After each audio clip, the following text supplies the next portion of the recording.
করতেই হবে।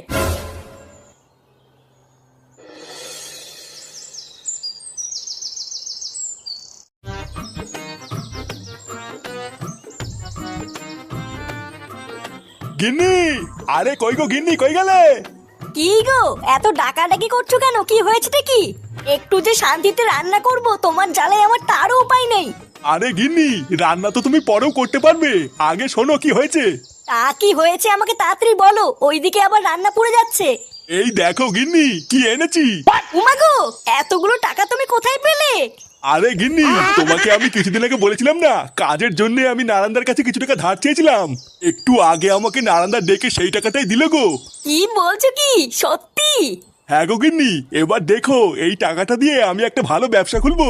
এই নাও, এই টাকাটা নিয়ে তুমি ঘরে গিয়ে রেখে দিয়ে আসো, আমি বরং ততক্ষণে গিয়ে একটু স্নান করে আসি, বুঝলা?